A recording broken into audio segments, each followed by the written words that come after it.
So how did you come up with the name Sтэш? Well, okay, so the name Sтэsh was a product of many, many, many conversations. I think when we were initially starting this project, which was many, many years ago, many small children entered kindergarten and then moved on to first grade. Were born, went to kindergarten, and now are in the first grade. So we started this project a very, very long time ago, and what typically happens is when you're working on a fragrance,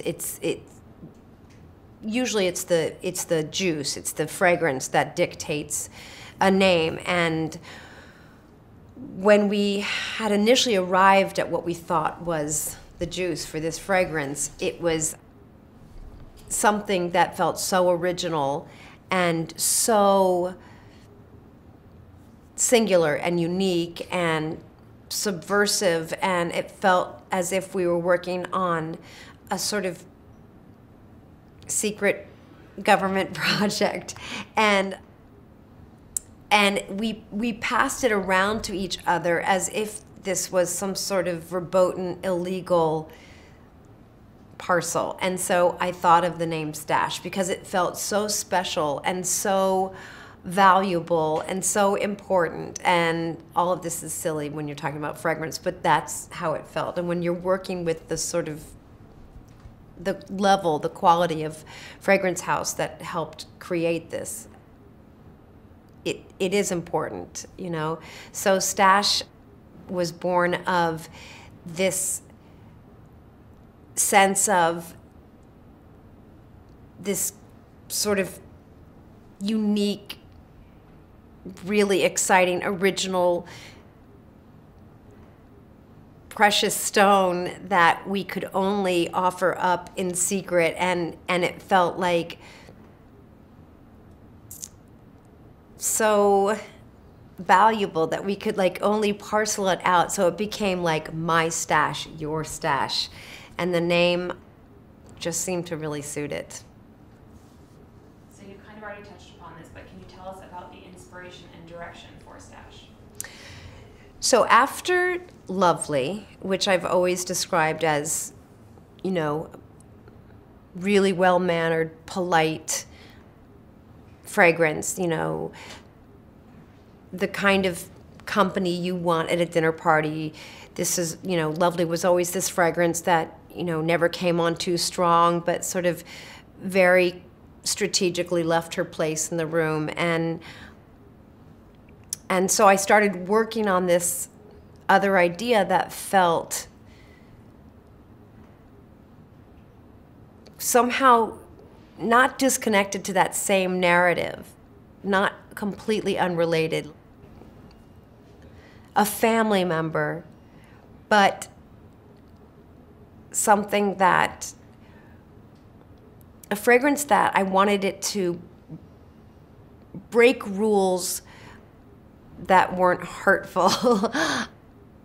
So, as I said, you know, we started working on this project a long time ago, and I liked very much the idea of something that didn't feel that it belonged to one gender or another, that it was, that people are so seduced by smell, men and women, and people have such interesting relationships with fragrance that if I wore something that men liked, why shouldn't they feel, you know, that it was sort of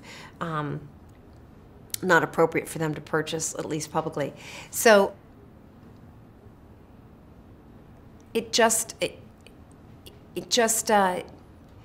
was just a way of expressing myself differently. And when we sat in a room with, you know, our fragrance team and the perfumers that we work with, they were so excited about this. And what was so curious is that it then so quickly provoked and inspired all the other pieces that are necessary for a fragrance: the bottle, the packaging, you know, ideas of how we would talk about it, the story of it, images that would help, you know, tell the story in the marketplace or digitally, you know, the secondary packaging, like all the pieces that a consumer sees were so exciting to us. But maybe most of all was originally the fragrance. The notes. Can you describe what it smells like? Well, I'm always very poor at describing smell, and there is an official and very serious list of notes, but I'm very poor and lousy at reciting them back. But when I think about this, I think that there's so many things that are supremely satisfying about this fragrance. But it struck this very strange and, in my experience, heretofore new place in fragrance. And so it does this crazy thing. It is, it's super naughty. I'm so afraid to say things that people are going to be turned off by. Like it's all those big warm notes. It's, musk and like bad behavior, and really it's very sexy. But here's this other weird thing about this. And once again, those are not official notes. But it's cool. This is the part that I don't understand about this fragrance, is that it's all this warmth and all this like big-bodied, really bold, super sexy smell, but it has this weird sort of, I don't know, layer of coolness that I've never experienced in something that's really warm. But it's really kind of remarkable. Who is wearing Sтэш? Who's purchasing it? And are they different than those wearing Love? Well, I hope many people purchase it, but I think that I don't feel that this is a fragrance for a particular person. I mean, we've, those of us who've been working on this have been so excited by everybody's response that it's not been, a fragrance for a working woman between the ages of 38 and 50. Like, no, it doesn't follow any, it's like, damn all convention. I'm myself, and, men love it and women love it, and people who choose to live all sorts of different lifestyles love it. And it's a really, I'm so excited about this because it has been such a long birthing process, and things fall apart and things tend to not get better when they sit for that long. And there's a kind of inertia that sets into a project when it just kind of, there's this kind of atrophy, and this just got better, and it just kept getting better. And I think a lot of that excitement is because how enthusiastic people have been about it, men and women, young men, older men, whatever that means now, and women of all ages. And it's just, it's really thrilling. In 3 words, how would you describe Sтэsh? I would say,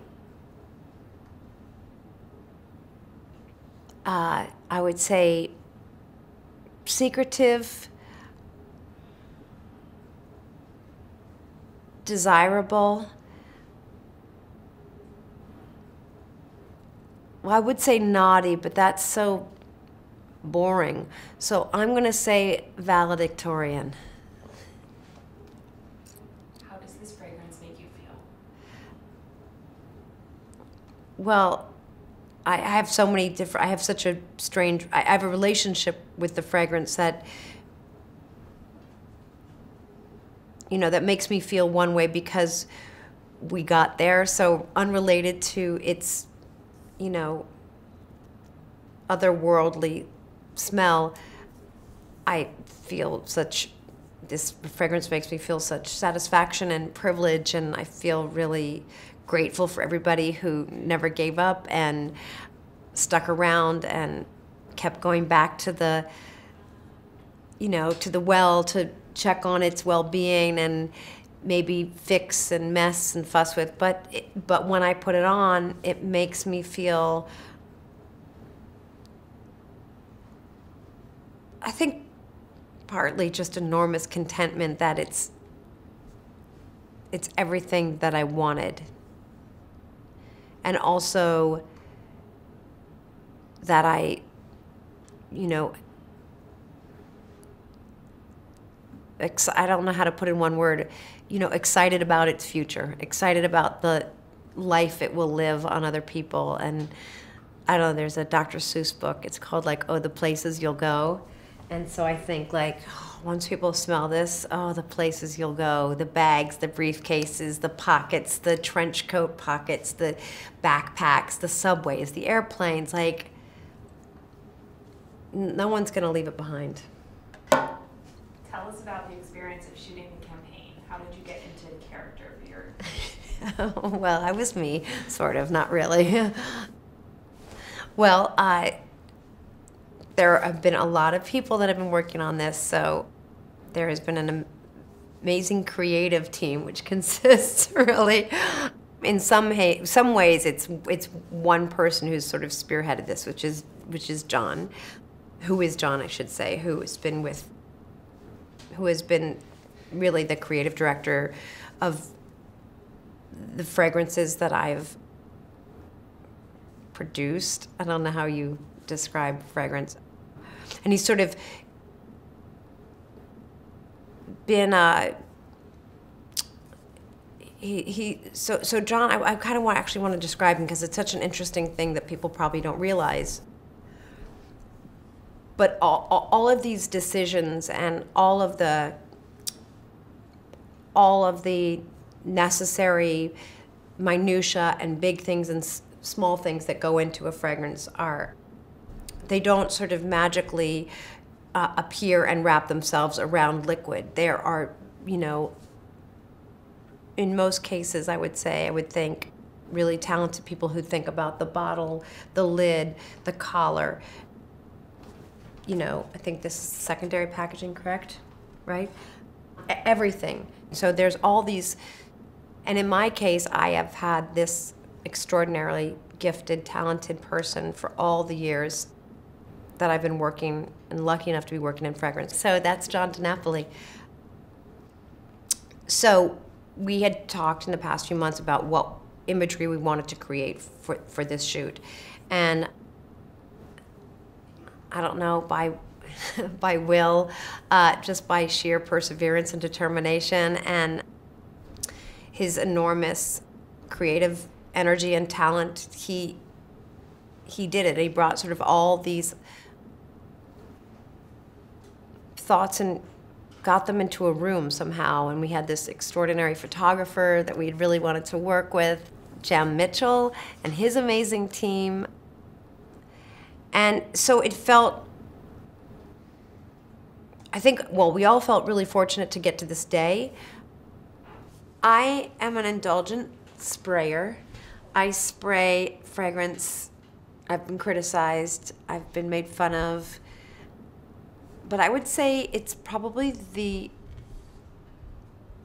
most sort of indulgent and decadent I am is in the quantity of fragrance that I spray. I mean, I am arms, I'm here, I'm hair, but I'm also, there's a force field around a winter parka, my hat, a spring coat.